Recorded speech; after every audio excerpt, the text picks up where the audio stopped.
All right. Well, welcome, ladies and gentlemen, to a extra special episode of Let's Get Trashed. Uh, Joining me, for those of you who can, some of you can see already, I have a brand new guest co-host for this episode. It's my friend Mauro Lopez. Everybody, give him a big round of applause. Oh wow! Whoa! Keep it down, guys. Yeah. Thank you. Wow. So this is my buddy Mauro. He's a musician also in Austin. Even though he's in Austin, he fervently didn't want to do this in person. So we're still on Zoom, but that's cool. Well, I was at a barbecue prior to this, just knocking back brews in the sun, dude. So I didn't know what condition I would be in. I actually only had one beer, so it's let's get trashed. The point is to get drunk and spout off about stuff we don't know about. But then you get all, you get this the like heat exhaustion and all that, and I was like, man, I'd rather just like be able to like do it in my AC. Yeah. You know how that goes. Cool. So, yeah, I just got off a plane from Pittsburgh this morning. I had early flights yesterday and today. I spent I was in Pennsylvania for less than like 14 hours. It's crazy. Like that's how quick a turnaround that thing was. So it's a very U.S. tour, man. Yeah. Next 3 weeks. Yeah. Although I'm not doing next weekend, I'm doing 2 weeks after that. I'll see you in Chicago. You have a Texas date next weekend, don't you? I do with Superphonicos, yeah. Yeah, dude, that's part of the U.S. tour, man. Oh, it's yeah. part of the Texas. That's true. Texas leg. It's out of town. I still get to tell people that I'm out of town 3 weeks in a row, or 3 weekends in a row. Yeah, but I'll see you in Chicago. We'll be at that same festival. Yeah, sounds good. I think I wonder if we have the same red eye flight going out that Saturday morning. We actually might. Ouch. We actually might have that same flight. Although no, I think you guys are flying Southwest and not American. Mm-hmm. Yeah, no, we're flying American. Southwest. No, we're flying American. But we're also leaving at like 5 or 6 or whatever it is. Ouch. Yeah, dude, it's nuts. it's very, very bad. But I'm gonna come to that second Sundown show. Because we get done playing, and then my cousin's gonna be there. So her and I, since you're gonna be in that neighborhood, I was like, her and I will go check out the Sundowns. So put me on the +1 list. Will do, man. I'll put you on that guest list. It should be a fun trip overall. I've never been to Chicago, so. Oh, nice. Yeah, and I've been wanting to go, and I know it's I'm only going to be there for like less than 48 hours, but I'm excited for like all the hangs, and then obviously Daniel, drummer to the Sundowns, is from there, so he's kind of well acquainted with all the spots. So I'm like excited to like not only go to Chicago, but like go with a bunch of buddies, and then go with somebody who's like just like kind of knows where to go. So I think it's going to be a good time. No, yeah, you guys are gonna have a great time.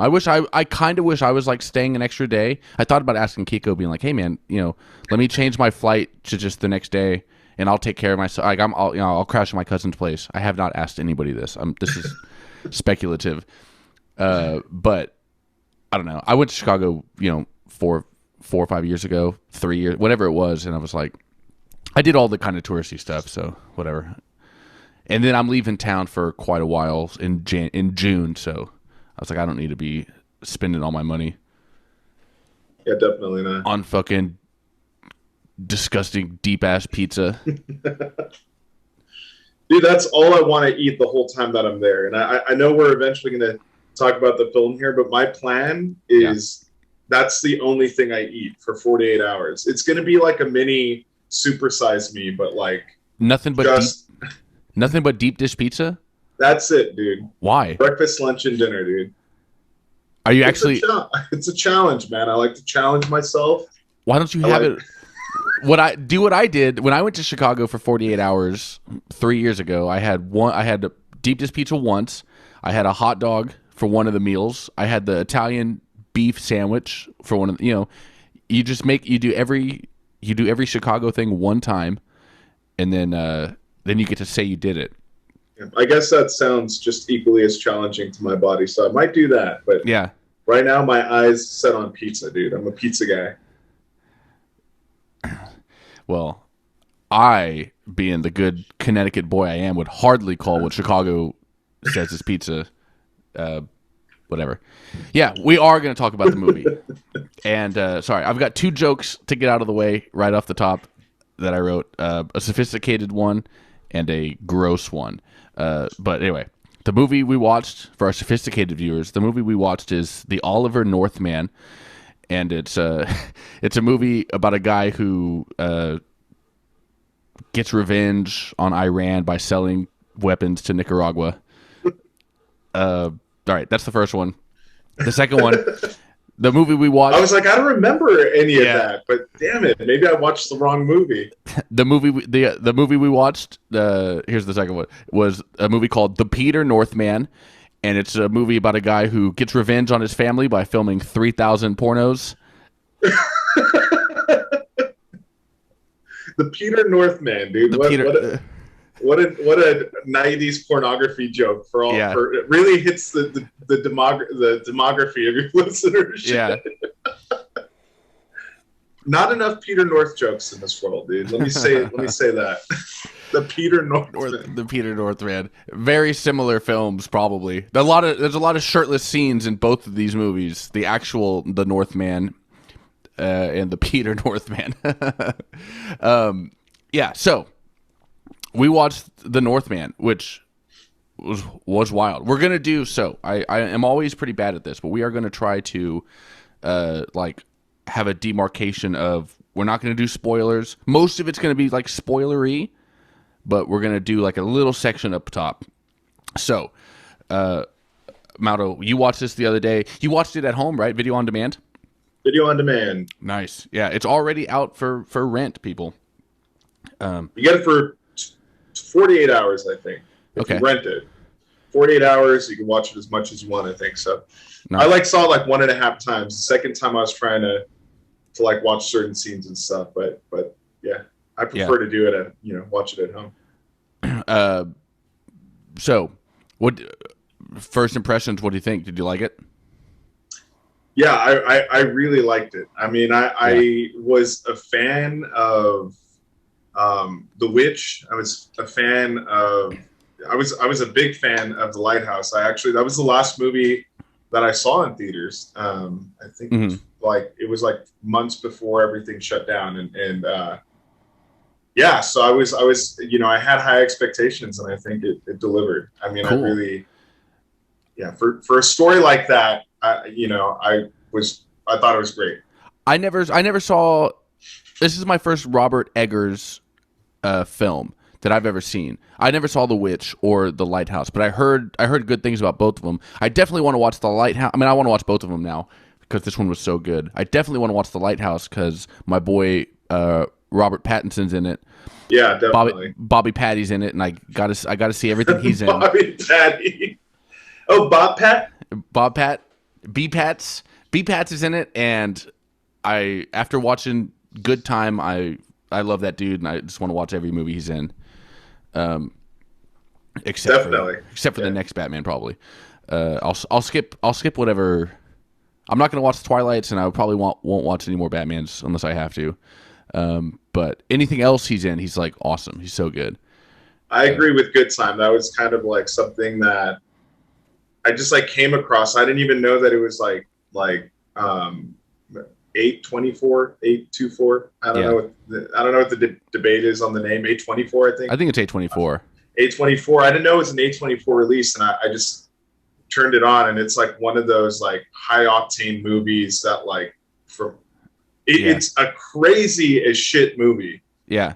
And typically, sometimes when I'm watching something, I'll be oh, this is just a bit much because it's so fast.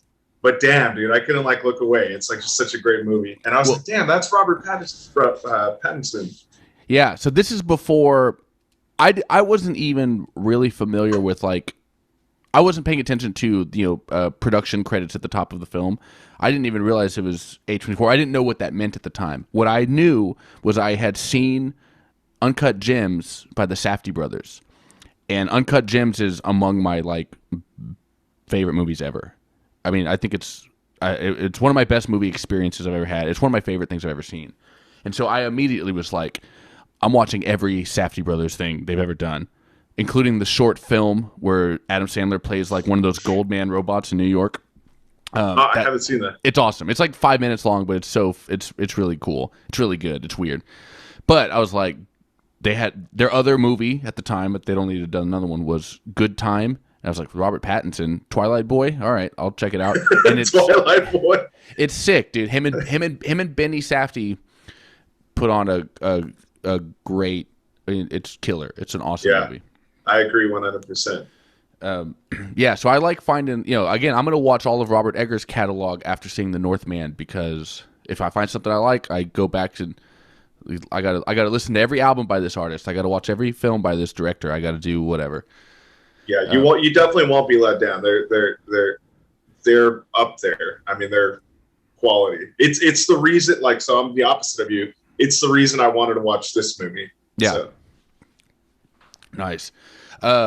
So we'll do a little bit of plot synopsis. We're going to get into spoilers pretty quick, because there's a big kind of thing, not like chapter 2 of this movie, or maybe it's chapter 2 of this movie that is the first kind of spoilery thing. So that's going to be the line. So anyway, we'll start off Viking drama, folks. All right. That's what we got here. A little kid, the king, his dad, the king, is coming home from a Viking raid. Who knows how long he's been gone.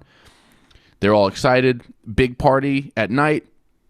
The king's, the queen, the boy prince, and then there's the king's brother. Also he's like a general, whatever. He's the king's brother. He's like a in charge type dude. So they got back. Everybody's partying. Everybody's happy. Some weird but tender bonding moments between father and son, and then then boom, the betrayal happens. The brother kills the king and tries to kill the son, and kills everybody loyal to the king. All that kind of nonsense, and then the kid escapes. The prince escapes. He's like, I'm gonna avenge my dad's death. I'm gonna save my mom, because she's now being held captive by her former brother-in-law, and whatever else is I'm gonna come back and take this kingdom. Anyway, that's the first 10 minutes of the movie. Next thing we know, he's 20 years older, something like that. It just says years later. 20 years. I mean, that dude. Yeah, I'm guessing maybe he was 30 or something. I don't know how old the actor is, but yeah. Yeah, Alexander Skarsgård. I don't know how old he is, or I don't even know how long people lived. But anyway, now he's in Russia, because apparently the Viking Empire, or the Viking whatever, extended all the way to Ukraine, which is where he's in Ukraine in the second chapter. Which is what the Vikings used to call the land of Rus. But yeah, he's way over there, and he's just on some crew. He's on a fight crew, and they're conquering cities and all kinds of shit. And so that is an awesome fight scene where they take that village. Yeah, it was kick-ass. Yeah. And we had kind of talked about it a little bit earlier. You noticed something about that scene that I mean, it was the movie just in and of itself is super immersive. Yeah. So I was just kind of watching it, trying to keep up with just kind of so much happening. But you actually noticed something about that scene, and actually the scene that follows that is the same thing. It's kind of a uncut shot. So this I actually didn't notice this. I didn't catch this until I was at home after watching the film. Reading about it, there's one shot that I loved that I caught as I'm watching it, but and we'll talk about that in just a second. But the actual, so when the berserkers, because he's a Viking berserker, which is they take some sort of acid or mushrooms or whatever, They're like they do some sort of ritual and they get themselves all, you know, worked up into a frenzy, and then they run amok on this town, dude. So they're sacking some little Ukrainian village. He is fighting everybody, and this entire shot, it's like 4 minutes of him wandering around this village, fighting people, killing people, you know, doing the whole thing. It's like a 3.5 or 4 minute uncut shot. They choreographed the entire thing, and then they've got the camera following him around. They just plan it around corners and all the kind of stuff. It's so well choreographed. It's an awesome fight. It's so well done. Some of the camera stuff is like, you know, really interesting, kind of unique way of doing some stuff. Upon like me rewatching some clips, I'm like, this is unusual stuff that they're doing.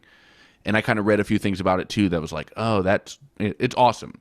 That was really great. I love big choreographed stuff like that.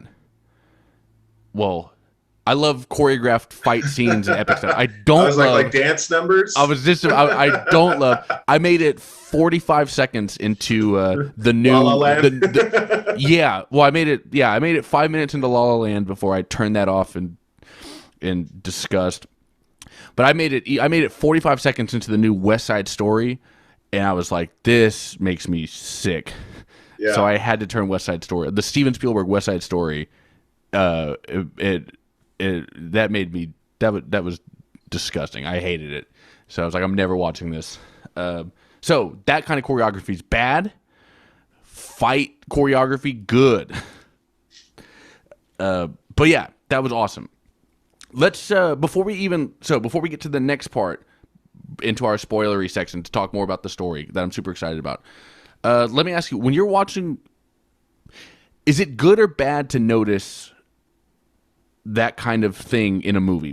Is it a good thing to notice, wow, this is an uncut shot, or wow, that's a really unique camera angle type of thing? Or is that a bad thing that you're taken out of the story and you're seeing some of the technical aspects of it? Actually, I think it kind of goes both ways, because I don't like when I see like direction or like, and I'm not like a crazy like movie critic here, but I hate when I feel like I could see like the director behind the camera just like, all right, and you got to deliver this line, now go, and then like you can just tell, like, it's like, I hate when I could see the production on camera.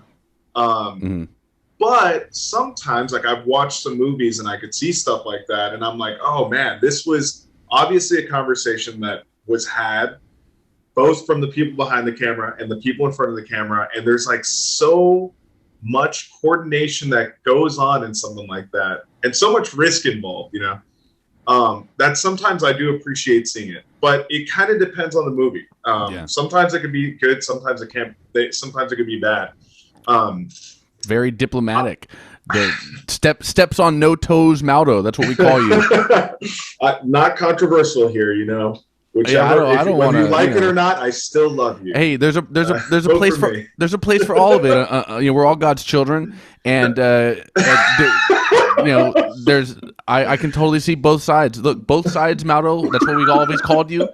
Well, look, here's the thing. Here's like a more concrete example. Like, when I would watch Game of Thrones, I mean, like, so many decisions, obviously, like, and I'm not like a super big fanboy of Game of Thrones, but it was a great show.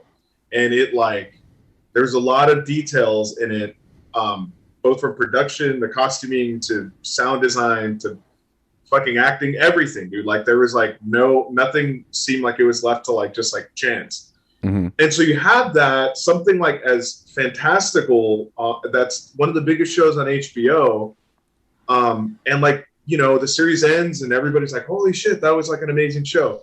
And then you have something like The Witcher, like on Netflix. Oof. And I'm not into Witcher. I hear it's a great game, but like, I thought maybe they were trying to capture that same audience, like somebody who's like just craving that fantasy. And I watched episode 1 and I felt like I could see like the fucking lighting, and I could hear the guy reading the script, and I can see like the studio they're in. It was just like, I could see everything, you know? So in that case, it's real bad that I'm noticing this shit, you know? Whereas in Game of Thrones, I would watch and be like, dude, I can't believe they thought to put like this much detail. So I'm thinking about it as I'm watching it, but it's not like this thing that's in the way. It's not taking you out of it. It's not taking me out of it. So one thing that I'll say about Northman, just to kind of like finish my thought on it, is I didn't notice that shot, and sometimes I do. But the movie is it's very immersive from the beginning. I mean, you're just like completely immersed, and it's like everything working together, the sound design, the fucking setting, the acting. I mean, everything just kind of pulls you in. If you're not super into, Old Norse mythology, which I doubt many people are, it's you go in and you're like, shit, dude, okay, I'm interested to see what happens next, and then it kind of takes you on through there. So yeah, that's my thought about it.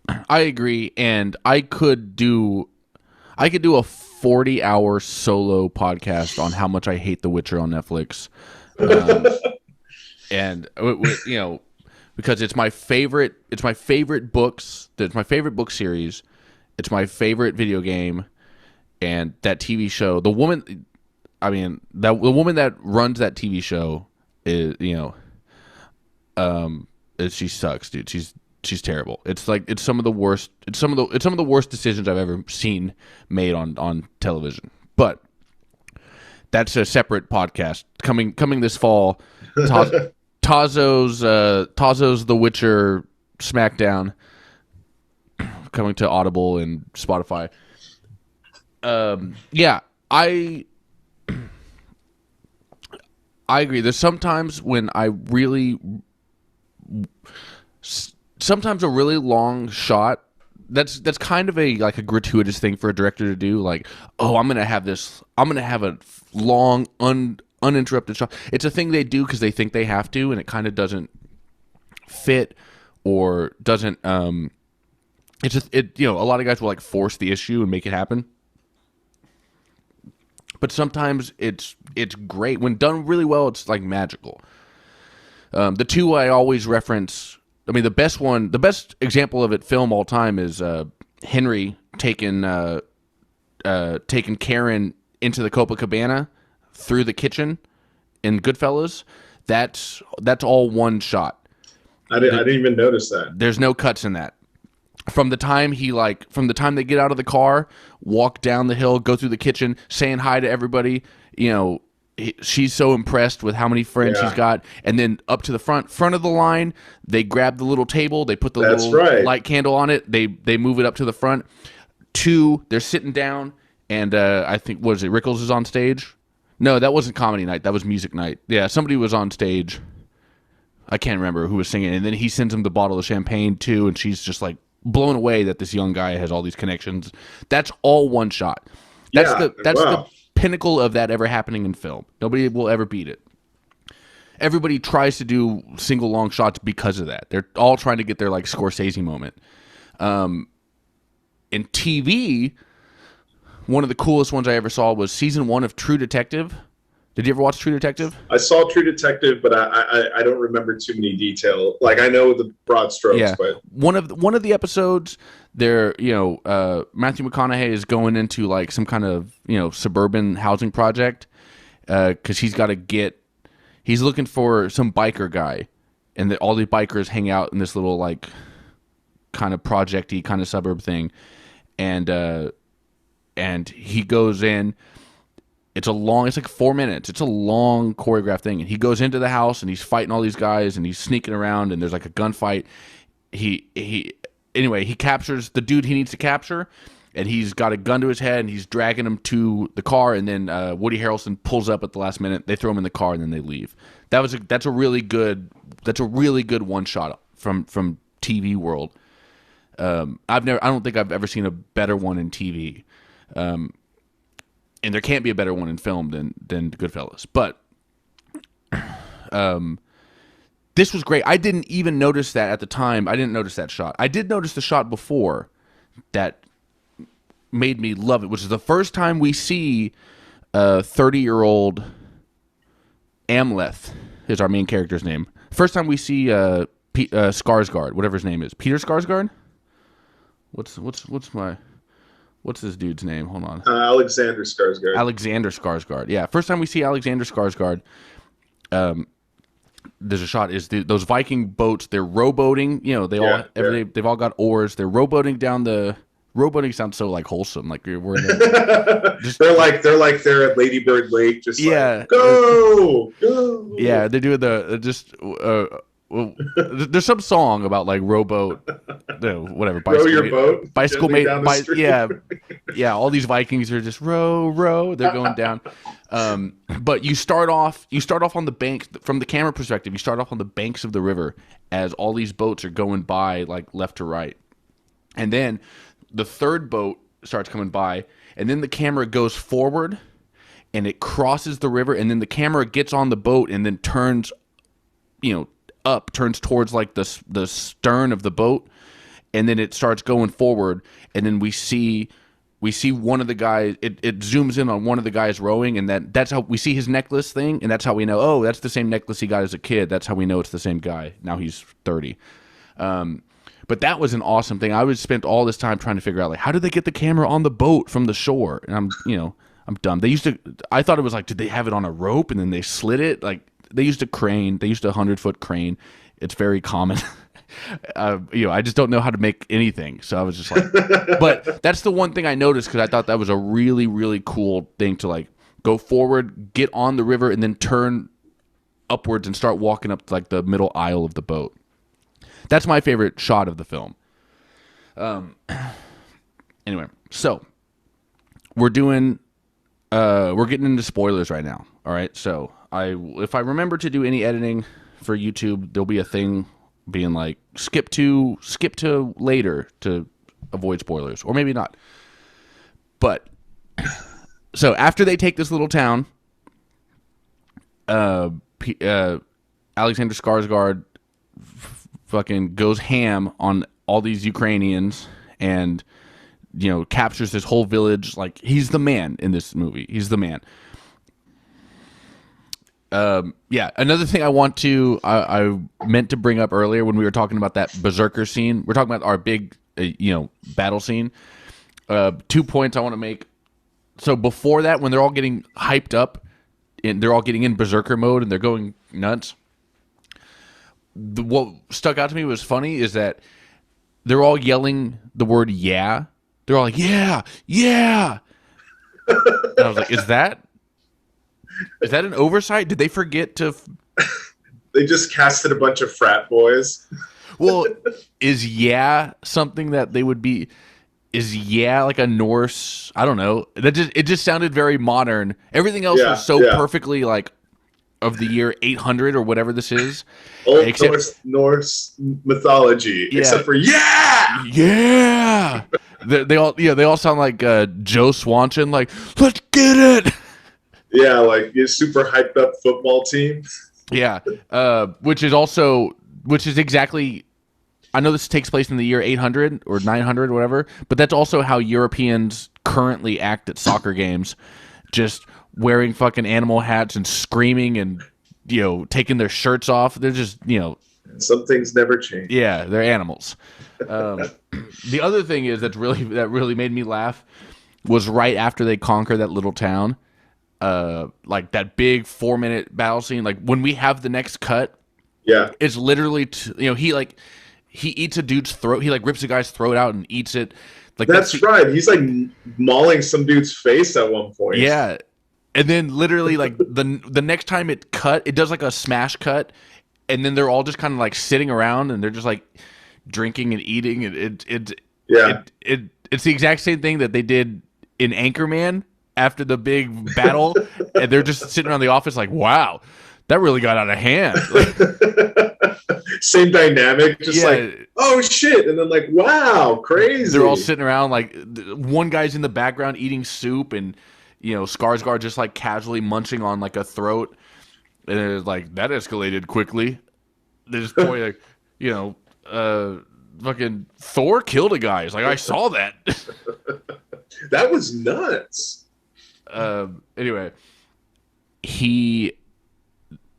all the people they've captured, all like the villagers, they captured them all. They're making them into slaves, and they're like branding them, and they're shipping them off to to different Viking kingdoms, including he hears about his uncle's kingdom. Like these are going to whatever his name is. Sure. I know how to spell it. I forget how to say it, and I try to make it like note of how like the pronunciation. But yeah, Fjolnir. These are going to Fjolnir the Brotherless, which is like the Brotherless. That's a pretty recent nickname because I saw 4 minutes ago in this movie he had a brother. So. Well, we learned about that, and he's like, "Yeah, they say he's the Brotherless," and I was like, interesting. So his reputation precedes him. So Fjolnir the Brotherless, played by Claes Bang. I don't know how to say his name. Klaus Bang.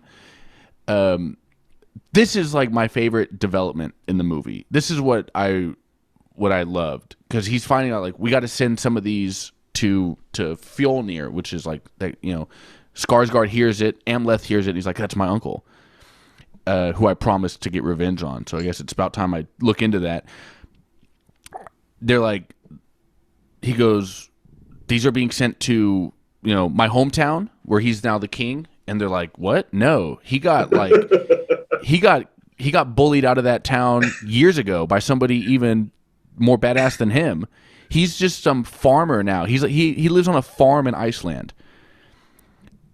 Yeah, I think they even make the comment like, so he did it all for nothing. Yeah, he did it all for nothing. He killed his brother and took over that kingdom for nothing, and he couldn't even hold it. He couldn't even hold it on his own. And salt on the wound for poor little Amleth, man. Yeah. Like, well, and then what did you think about that? Because I loved that idea because I was expecting just like everybody else, or I imagine like everybody else. I don't want to speak for everyone, but I'm like, this dude's either gonna go. I'm expecting it to be like fucking Taken or John Wick. Like this motherfucker's gonna go. He's gonna by himself fuck up this entire town, or he's gonna get an army. He's gonna like gather the boys, and the fellas are gonna go run wild back in his hometown and get that shit back. I thought it was gonna be like this epic, crazy thing. Yeah, where he takes on his old kingdom by himself. Yeah. Or with like his gang of the fellas. But he doesn't. The movie doesn't get bigger. The movie gets smaller. We had our big battle scene already. That's our big epic battle scene. Everything after that is personal. He has stealth. Yeah, almost. He has to go to a farm now. He's just on a farm and he's got to pretend to fit in and find his moment to get back, but there's no like, there's some people there, but he's not fighting an army. It's not, there's no cavalry. There's not these big forces at work. It's small and it's personal and it's kind of intimate.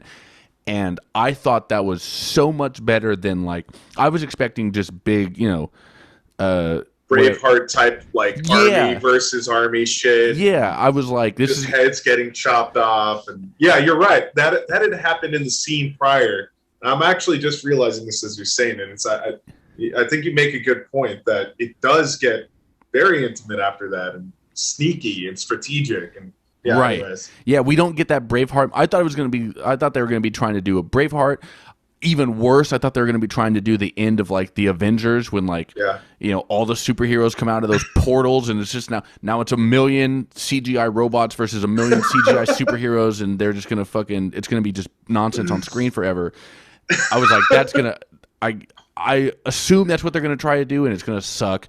And that's not. They went the complete other direction and made it very like character driven and personal and it was awesome. It's so your Marvel. Your Marvel hate quota was met for the episode. Yeah, there we go. I won't have one. Yeah. That would have sucked. I was like, well, I'm sure they want to make $1 trillion, so they're just going to copy the other guys who are making $1 trillion, but they're not. These, Eggers is an artist and he's making, so I thought that was great. Yeah. So the rest of the movie, he works on a farm, and he little by little sabotages his uncle's farm until he makes his opportunity to strike and does the stuff, and it rules. It's so much better than It's so much better than the giant battle you're expecting. One real quick before I forget, a couple things. This movie is a combination of, if you're thinking to yourself as you're listening to us describe this, if you're thinking the movie where the evil brother kills the king and then the son runs away to another land and hides out till he's an adult, yes, that is a movie you've all seen. It's called The Lion King. That is what this is. It's The Lion King. And then also one of my favorite scenes was when he has to go get like the sword. I love the use of like hallucination and like magic in this. Is this getting into like, is this what you guys consider a spoiler here at? Oh yeah, we're into spoilers. We're past. Okay, we're. At I said that we crossed the spoiler like demarcation. Right on. Once we started talking about Fjolnir the Brotherless lost his kingdom. Yeah, gotcha. That to me was the first big spoiler. Gotcha. The first thing of like. Yeah, he's a weak sort of. That changes the movie. That's where the movie changes from what we expect to what we're actually going to see. So that's where I put like the spoiler line. Cool. So yeah, we did that a little while ago. But yeah, so what did you think about that scene? That was a killer scene, dude. And like, so I watched it with Nicole, my partner, and like during that scene, both of us, after that whole like fucking fight happens, and then it like goes back and you snap out of it, and then like what's that the sleeper, what's it called in the show, that thing that's holding the sword? Oh, I don't remember what they called that.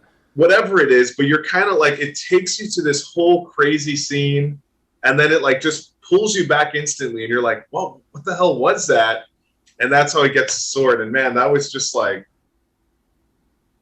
great storytelling, and again, just kind of immersive and like taking you there and bringing you back. There's actually a few scenes like prior to that, which I think you had mentioned, like the Amleth when he's like with his dad, and they're talking to what's his name? How am I blanking on his name? The dad? What's that? The dad? Yeah, when he's in the dad, and they're kind of like going, they have like all those visions with Willem Dafoe. Oh, that whole scene is equally as like, I mean, it like takes you there, and then like within a few seconds, it like just pulls you back, and it's all seamless and it's all immersive. And I felt like the that sword that he gets, that same sort of scene, it's exactly that form of storytelling that happened, and it was really awesome. Yeah. He sneaks on a boat to go to Iceland. He pretends to be a slave so he can go to Iceland. He pretends to be like the most in shape slave ever. He brands himself? Yeah, he brands himself. He goes to Iceland, and so now he's hiding, pretending to be a slave on the farm. And then like we talked about, we got into it a little bit before we had our little break. He's searching for some sword. He some prophecy or something told him he has to get this particular sword, which was dope. That whole scene of him like fighting that skeleton and getting this sword, which again, very cool use of like, is there actually magic happening, or is this all part of like the hallucination? Because he has the fight, and then it like cuts back to he's just sitting there looking at the guy holding the sword.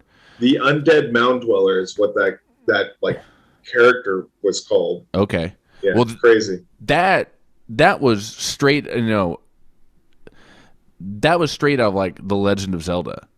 The amount of times that happens in Zelda games where you have to upgrade to the next sword, and you got to get it out of a skeleton's hand, and then you try to get it, and he fights you, and then you got to beat him to get his sword. That happens in every Legend of Zelda video game I've ever played. It's their formula. Yeah. They take it from Old Norse mythology. Well, I don't know. I think Robert Eggers might be taking it from Nintendo. I don't know what came first, but anyway, I mean, it was cool. It was very fun to see. Which honestly, if they ever make a Legend of Zelda video game, or a Legend of Zelda movie or TV show, which I hope they never do, but if they do, this is like the way to do it. That's the way to make it look cool. Is like Because that's exactly, he's in a dungeon fighting a skeleton. That's all my Zelda fans out there are gonna 1000% know what I mean. Anyway, yeah, quite a lot happening. Very cool stuff. The his mom is now, so while he's on the farm, he realized his mom is now married to his uncle. She got captured, and he took the queen for his own. Played by Nicole Kidman. Nicole Kidman, who does a pretty good job. I saw people saying like she was amazing, she was fantastic. I thought she was good. I wasn't blown away by any aspect of her performance. I agree. Yeah, I mean, I don't know, Nicole Kidman. I don't want to spoil too. I don't want to get ahead of ourselves, but well, we're already in spoilers. Should we get to that part? Do we want to? I mean, before we get into that, I just because I want to kind of go back to when they're introduced to the farm, because I thought the movie, as serious as it was, like the tone was like really like dark and slow. There was actually like some what I thought were like just ha fucking moments that happened. Yeah. And I don't know if you remember, it's like the oldest son that they have, and I forget his name. It's like Thorin or something, or Thorin, I think it was. But like, dude, that guy was just like such a weakling character. And I don't know if you remember this one scene. It's super subtle, but if you don't, you should watch it again because it's funny. So he's first introduced to like older Amleth, and he comes and he's trying to act all tough. First of all, he like comes from like, he's like battling, he's like, sparring with some friends. We see him get his ass kicked. He's like practicing. It's clear that he's getting his ass fucking kicked. Yeah. And he's all frustrated, and he throws down his like wooden shield and shit. So he's like this weakling dude. But there's this one line that he says, and he's not a major character, but I thought it was just so funny to throw that in there, where he's looking at enslaved Hamlet in the eye, and he's like, "Don't ever look at me, slave." And you can tell he tries to pack as big of a punch as he can. Yeah. And he's like, and dude, I swear to God, like Hamlet doesn't move at all, dude. And he just like, in that character's mind, Thorin or whatever, he's like just the strongest, scariest like MF out there. Yeah. And dude, he just like punches it, and like the sound design behind it sounds like if you were to like punch like a fucking pillow, dude. It's like it's like the punch goes nowhere. And I just thought it was like a really funny like visual joke, and the sound design behind that joke was funny. Anyways, I just wanted to go back to that. I'm trying to think of he's that like typical character of like the boss's son. The boss's son. That's exactly what he is. The tough guy, just because he's the boss's son. He's like, he's getting up, he's getting up into like the guys. He even does like, I don't know if it actually happened, but in my mind, it's like the thing in high school, like, the sudden movement, like jerking your head towards him, trying to make him flinch, and it just doesn't work. But he doesn't it doesn't even register that it didn't work. He's just like, I got you. Like, no, in his head, that's exactly, I got you, man. He's like, don't ever look at me again. Yeah, he's Colin Farrell and Horrible Bosses. Exactly, dude. He's just the boss's like shitty son that nobody's actually afraid of, but he just walks around like he's in charge. No, that was a great character. That guy was great. But anyways, I don't know if you want to move forward to Nicole Kidman's character, because that's like that's like the craziest shit twist. We'll get to that. Yeah, we'll get to that in a second. We'll quickly. I just have my notes. I watched this at Alamo Drafthouse, and so what I do if I watch a movie at Alamo that I'm gonna like talk about on the pod, I take the order cards. Those of you who haven't been to an Alamo Drafthouse, if you want to order something in the middle of the movie, you write it down on a piece of paper and you stick it up, and then they'll come by and they'll take your order and they'll bring it back. That way you don't have to talk to a waiter. You just write it. But I took those and I just write my little notes in the dark, so I can't even tell if my handwriting is even legible. But I wrote the words Quidditch, LOL. Because they go off on some like weekend retreat, just like a weekend hang with another kingdom in Iceland or whatever the fuck it was, and the slaves get forced to play field hockey against each other, and they're just like running around with sticks, and they're supposed to be hitting a ball against a post, but they just end up beating the shit out of each other with sticks. Dude, that's exactly what it was. I was like, I don't know what I couldn't really follow the object of the game except like the clear strategy to win is just like beat the shit out of the next dude. Yeah, and they don't even let you like, it gets down to like 3-on-1 because obviously our boy Skarsgård is the only man standing on his team. It's like they don't let you bring in subs. It starts 5-on-5, and then whenever somebody gets killed, they're just out. But anyway, yeah, he goes wild. He's never even played the sport before. But he's already like, he's the best athlete we've seen, and so he kills the big guy on the other team. The son, the Nicole Kidman and Fjolnir's son, which is he's the young boy, he's the young prince, which makes him Amleth's half brother because they have the same mom, Nicole Kidman. He, startling display of not understanding his fucking place in the world, runs out onto the field with all these he just watched all these giant men kill each other, and he runs out there like, I'm going to have some fun. I'm going to kick the ball and score a point. First of all, immediate disqualification for whoever side does that. So, I don't know. We got to call in the gaming commission on this one. I think that I think there's a lot of red cards to be passed out in this game. Definite flag on the play, dude. Yeah. Come on. Anyway, he goes out there, and then the big dude, the big slave from the other side, tries to kill the king's son, and then Skarsgård has to stop him, and it's just like, dude, that was kind of a dumb scene, just because that was the scene that ingratiated Skarsgård, as he gets elevated from slave to slave who gets his own bedroom. And he's now like a, what do you call it? Like he becomes like a foreman of the work crew instead of just being a dude on the crew, because he saves the prince and wins the game. And that's like, you saved the prince. Yeah. But yeah. At what point does anybody take some responsibility? Like, we shouldn't have let the prince run out there. And what was going to happen? If I'm a slave playing this hockey game, if the other side's prince comes onto the field, my immediate result is I'm not trying to kill some child in front of, I'm already being forced to play this game that doesn't make any sense. My life is going pretty bad. I can't imagine improving it by killing a prince. Nobody. This is a friendly game between these two kings. Yeah, as friendly as it gets. Yeah, it's just like, they're all sitting next to each other. They're on the sidelines watching. They probably have money on this thing, but neither one of them wants us to kill the other one's like child. It's just not how this works. So that was kind of a baffling decision of like, why did they could have had him save the prince from like a wolf.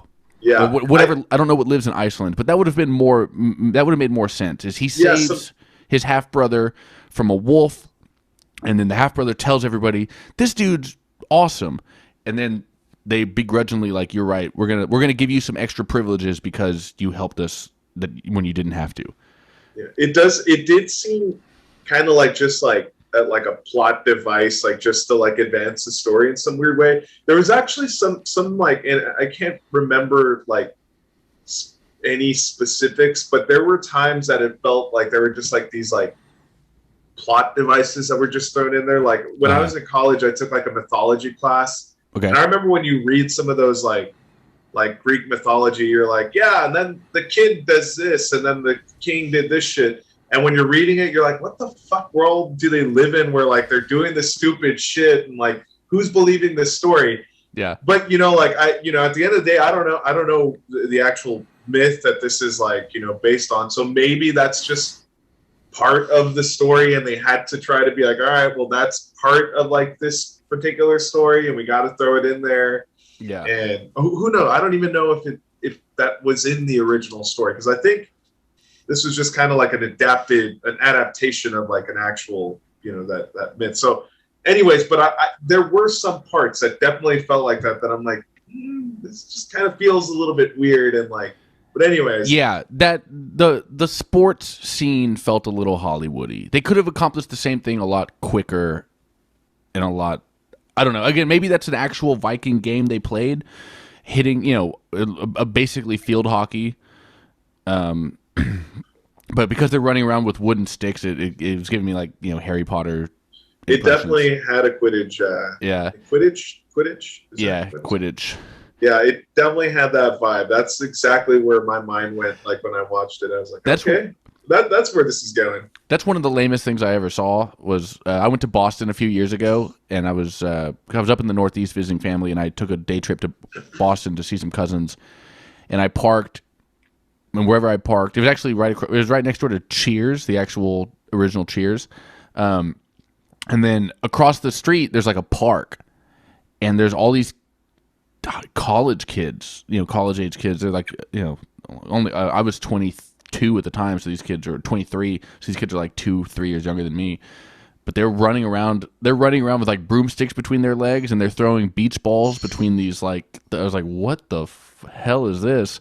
And it's like they're trying to play like it's their colleges. I think, dude, this is in Boston. I think it was. You know what?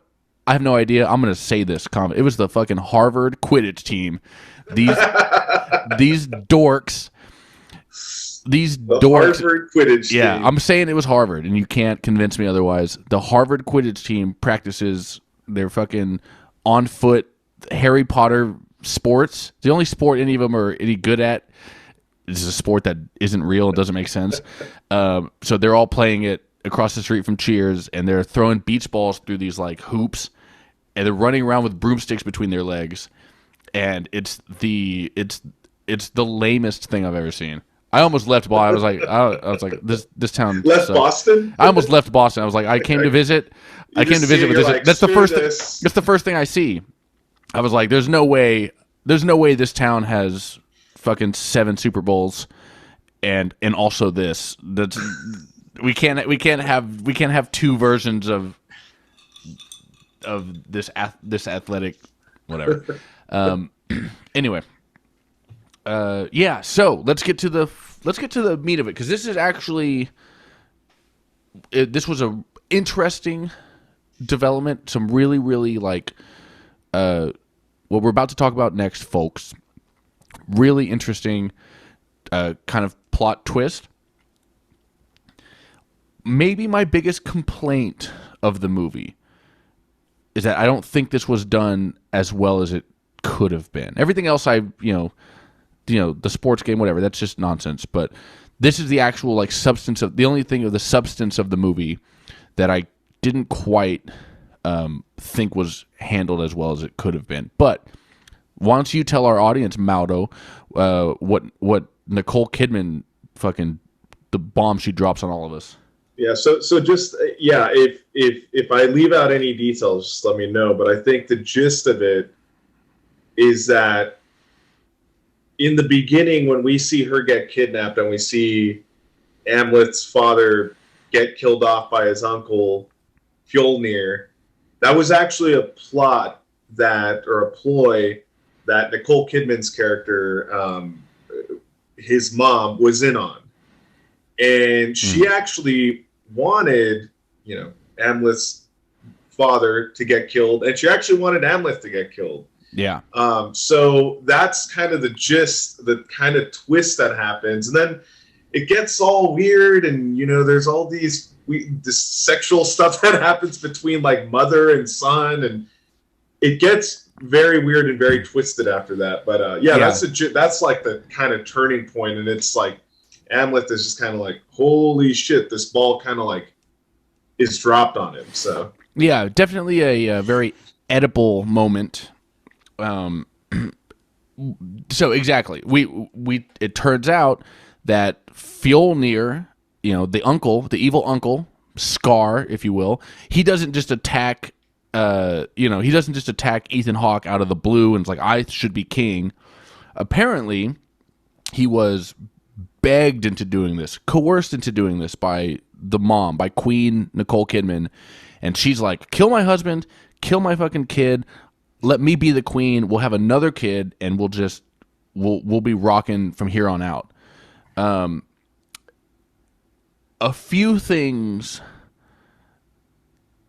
I would have, the main, and of course that's supposed to be our big twist. That's our like M. Night Shyamalan moment, because Amleth finally confronts his mother. He gets privileges. He gets to go into the house. He connects with his mom, and he's like, by the way, I'm your son, and I'm here to rescue you. I'm gonna kill your fucked up husband, and I'm gonna rescue you and your son, and we're gonna be happily ever after, Mom. I'm here. I did it. And credits roll. Yeah, it was like it should have been like it should have been like, oh my god, thank God you're here. Yeah, let's kill your uncle. Let's fucking thank you. You're saving me from 20 years, whatever it was. I have to live on a farm now. It will. And then she immediately showing very little like instincts for self-preservation. She immediately starts antagonizing him. She's alone with muscular ass Skarsgård, very emotional. They're alone together, and he's like, Mom, I'm here to save you. I'm your son. What's up? And she's like, instead of being like, oh, thank God you're here, instead of like pretending like, oh, thank God you're here, like, yeah, I would love it if you saved me. She immediately is like, your dad sucks. I had him killed. I wanted him to kill you too. Apparently they didn't, which sucks. And she's just immediately like antagonizing. I was him. laughing, and you thought that I was screaming when I was getting kidnapped. He's like, I saw you get kidnapped, and you were screaming. And she's like, no, I was laughing. It was the best day of my life because I thought you were dead. And she's saying this to a strong ass dude who's got her cornered in her own bedroom. Lady, have a little bit of no part of her thought that this dude might snap and kill her. So she was just, it would have made more sense if she was like, look, let me tell you what happened. You don't understand. Marriage is difficult. Your father and I had a lot of problems. Like she could have like backpedaled a little bit, but she's just, every time, from that point on, every time her and Skarsgård had the conversation, it was entirely like, she was just like, please kill me. I can't wait for you to kill me. Like, she couldn't do anything. It didn't seem that real to me because she didn't have any sense of like self-preservation. Yeah, good point. She was just like, yeah, there's no way I'm going to face consequences for this because I'm Nicole Kidman and there's no way they're going to kill me out of this movie. I'm way too big of a star. So that was a weird like tone for her to have. The other thing that the main reason I didn't love that twist or that part, is that we didn't get enough. The opening scene where Amleth is a child and, again, his dad is returning as a conquering hero. We didn't get enough of their family dynamic we didn't get a hint of that. The only instance we get, well, there's the only instance we get at the beginning is right off the bat. They're like, the king is coming home. Young boy Amleth, he runs into his mom's room. He's like, hey, daddy's home. And she immediately like, don't ever come into my room without asking. She just like she's not happy about the news. She immediately scolds him for not knocking before entering her chambers. Which, okay, that's a weird kind of like discipline thing. Usually that kind of rule gets overshadowed in the face of such momentous news. Hey, daddy's back. Okay, we'll talk about you barging in on me later. But that's great that dad's home. So that's the art. But the fact that she reacted so harshly in the first, again, this is the first 45 seconds in the movie. That's our only indication. They didn't give us enough for us to be like, they didn't set it up at all. Yeah. They just flipped a switch in the middle, which I don't like. I want a little bit of something to be, we could see, oh shit, that actually makes sense. Yeah, throw in something that like kind of adds some subs, like adds a little bit more punch to the twist. I Yeah. think you're right because I feel like in the beginning, like it's a very short beginning. We only see like young Amleth for I mean I don't know if I had to guess 15 minutes. Yeah, maybe less. And so yeah, so it's like really hard to build this like show like a real love between like father and son enough to say like if I ever die, you better avenge me because there was never really like a good like man that's like a fucking good ass son dad ass moment. They went fishing and like there wasn't really a whole lot of that, and then there wasn't really like the mom like being anything. Like the mom wasn't really like she kind of didn't even have many lines. You know, she was just kind of there when the uncle shows up and so exactly. I disagree. I think they did a good job of setting up the father-son relationship. I don't think we didn't get to see enough of the wife-husband relationship that apparently was such a bad deal. Again, it seems like whenever a filmmaker, whenever they make these big kind of changes, the reason The Sixth Sense is to this day talked about as like the best film twist of all time is not because it's the craziest divergence from it's not like the plot's not just taking a literal twist in the story. It's not like all right, I wrote the first 3/4 of the movie, I'm gonna give it to my friend, he's gonna write the last part, and then the friend is like, Bruce Willis is now a terrorist. Like you could do any kind of like on change on a dime if you're just writing on a paper. Yeah. The reason that twist was so spectacular is because we had all those clues beforehand, but we didn't recognize it, and everything in the entire movie all of a sudden makes sense once you realize that Bruce Willis is dead. Spoiler alert to anybody who hasn't seen this movie. What it's a 25-year-old dead movie. Dude. Yeah. I can't imagine if you're a big enough movie fan that you're seeking out the least popular film podcast on YouTube, you've probably seen The Sixth Sense. But anyway, that reason that's so monumental, the reasons why it's still a great movie to this day is because all those every piece falls into place right away, and you're like, oh my god, that's why this is a twist. This Northman twist, this Nicole Kidman twist, there are no pieces from earlier on that fall into place. It's just why is she being like this now?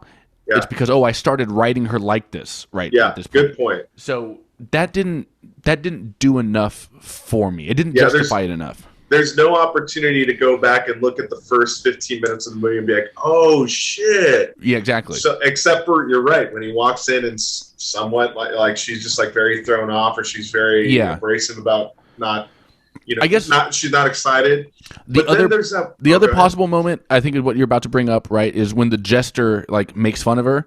Yeah. And then the uncle gets mad. They don't even show us the wife's reaction, I don't think. They don't show us Nicole Kidman's reaction to the jester's inappropriate joke. Yeah.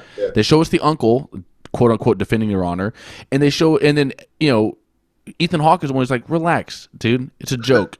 It's that's literally why I pay the jesters to make fucking jokes. Just everybody calm down. He's like the only guy that's cool. He's really the only dude that's chill in the whole movie. Is the dad.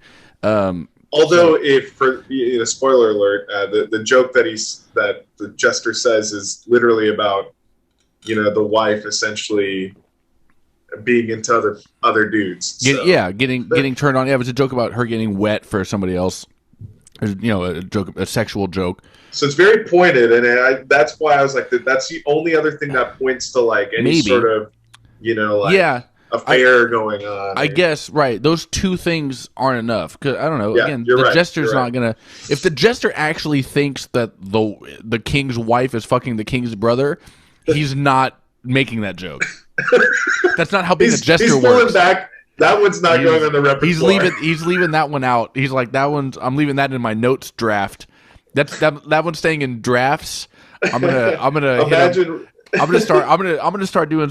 I'm not gonna drop that joke. I'm gonna do a little. Do some crowd work. Feel them out. Where are you from? What's your job? I'm gonna stick with that kind of stuff. If you actually know something, you would never bring it up. It's only a joke if it's some wildly weird, funny shit. But yeah, so that's the thing. She turns heel, and so it just wasn't set up. And she also, again, it's crazy that she's like, she tells Amleth, she tells her son, that should have been Jesus. That should have been the thing, is like when she tells her son that he was like a rape baby. She's like, I didn't even want you to be my son. Your father forced himself upon me. That should have been like the knife twist. That could have been the justification for like why she kind of not went crazy, but why she reacted and why she wasn't concerned about him being dead. You could have set up a little bit of her unhappiness early on, and then we find the whole thing, and then it's like whatever. And he's like, because he could have been like, look, I know you and Dad weren't like close, but come on, you didn't want him to get killed, and I'm here to save you. And then she's like, actually, I did want him to get killed, bump, and I didn't care if you got killed because I didn't want you as a son anyways, because I was, I was unwillingly impregnated, and that would have been the enough of the dun dun dun to be like, oh shit. And then we would have maybe even sympathized with her a little bit more than what we got, which was just like, where did this come from? So let's move on to a couple other things. Here's another one of my notes. Before we get to the next thing, I just wrote, Anya Taylor, boy, oh boy, is she cute. She's cool as shit. In everything that I've seen her in, like from here and before, I mean, she's killing it, dude. Yeah. So instead of Anya Taylor Joy, Anya Taylor, boy, oh boy, is she adorable. Boy, oh boy. Yeah. That's all I got to say on that. She's great. I've never seen her in anything else. I don't think. I didn't see the TV show where she plays chess, and I don't know if I've seen anything else. But she was in The Witch. She was in The Queen's Gambit. Yeah, I didn't see that. But that was nice. I did like. I mean, she brought a lot to it. I like that her character she wasn't a damsel in distress. I mean, she was in distress, but she was hardly some like ineffective damsel. She was like a witch, whatever, of her own thing. I don't agree with. Well, I don't know. I guess I do. There's the big emotional turn is, Skarsgård. He's killed a bunch of people. Killed his mom. Killed his brother. Killed his uncle's first son. He's killed everybody. The only person he hasn't killed is his uncle. And Fjolnir. Yeah, Fjolnir. And he gets the chance. He's leaving with his wife, Anya Taylor Joy, and he finds out that she's pregnant, and he's like, we're leaving. We're off to safety. We're gonna have a family. I've got my dad's ring, so I'm obviously the rightful king of my hometown, which we're gonna go fuck that up next, and then I'm gonna be, everything's on track. Only loose end is I didn't kill my uncle. And then the thing is, like, she's like, I'm pregnant. And he's like, I got to go kill my uncle. I'm sorry, I can't stay on this boat with you. And it's just like, well, why, why not? I'm glad, the human decision is like, I'm going to stay with my family. I've got a wife and kids now. I got to put my I got to put my music career / revenge dreams on hold so I can provide for my wife and kids. Yeah. I wanted to go on tour and kill my uncle and play all these stadiums, and I can't do that now because I got to be here for the family. Yeah, at least wait till they're 6, 7. Yeah, wait. Then... Once the kids are in school, once the kids are in school, then you can start picking up some gigs on the weekend and then maybe kill your uncle. But he's just like. He's like, no, I gotta finish. I gotta live my truth. So he hops back into the water, and he goes to fight him. And then he finds him, and it's literally like, you want to fight right now? It's like, no, we're not gonna. I'll meet you. It's like in school, like, let's fight right now. It's like, no, we're not gonna fight right now. Meet me after school in the schoolyard. It gets so WWE so quick. Yeah. It's like, I'll see you at Hell in the Cell this summer. Yeah. WrestleMania. And it's like, wait, but you guys are here now. You want to fight right now? No. Meet me tomorrow afternoon. Volcano, 3:00. So then they just go to a volcano and they fight there, like they fight on top of a volcano, like Revenge of the Sith. Kind of like the end of Lion King as well. So I just got to throw that out there. Is that volcano-y? I don't remember. It's very volcano-y, dude. Scar versus Simba, dude. One of the best, bouts in modern history. So one of the best bouts. Yeah, it's up there. Ollie Frazier, Tyson Holyfield, Macho Camacho versus the legendary Julio Cesar Chavez, dude, and then Simba Scar, man. Simba Scar. Yeah, it goes down in the record books. Yeah, so they're like, I'll meet you at the volcano. We'll fight there after school. Yeah, and so that's the big fight, and then of course, they both lose the fight. A real tragedy. I mean, it's by definition maybe not by definition, but in literature, it's like a tragedy. Yeah, and honestly, here's the other thing. I don't know how strong. I don't know how powerful. He got his dad's ring. That's his proof that I'm the new king of my old ass hometown. He gives it to his wife. He's like, this is the proof that you're the queen. That I was the son. This ring is proof. Everybody's gonna know this ring. I don't know how they all know this shit. There's no social media for everybody. Oh, that's the ring. Like, you only met 40 people in your entire life back in the day. He leaves his pregnant wife alone on a boat with 8 other men in the year 900. That can't be cool. Probably not. I agree. There's no way all 8 of those dudes are like, oh, I gotta respect this king's wife. It's definitely I'm definitely gonna follow the rules as a Viking as a Viking 1,200 years before this movie comes out. I'm a one thing we all know about Vikings is how much they love the rules.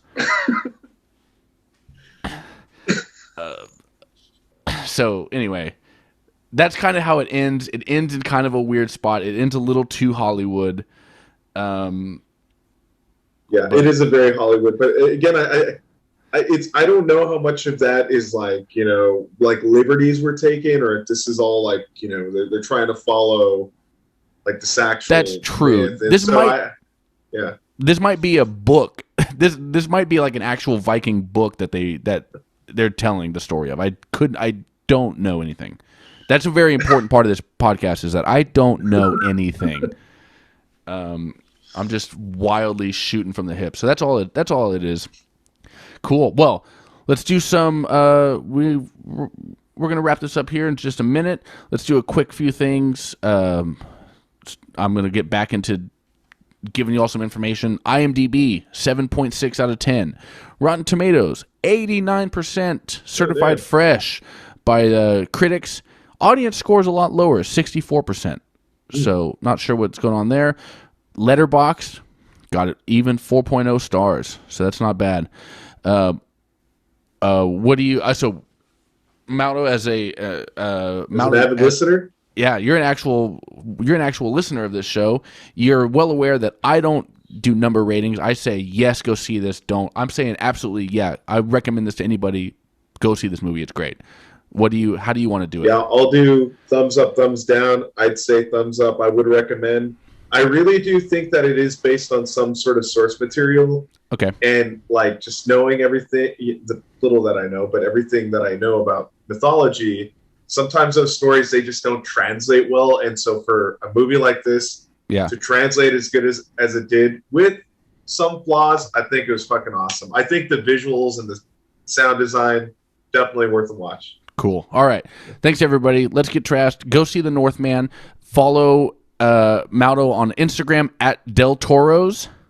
Del Toro's Music. Yeah. Oh, at Del Toro's Music. Yeah. Give him a follow there. And then follow, of course, like and subscribe. Leave a comment, all that kind of YouTube-y shit.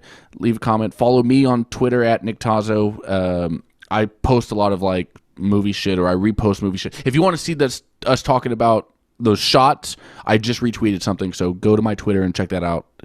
All right. Thanks so much, Maruo, for helping me out. Thanks, everybody. Let's get trashed. Take it easy, man.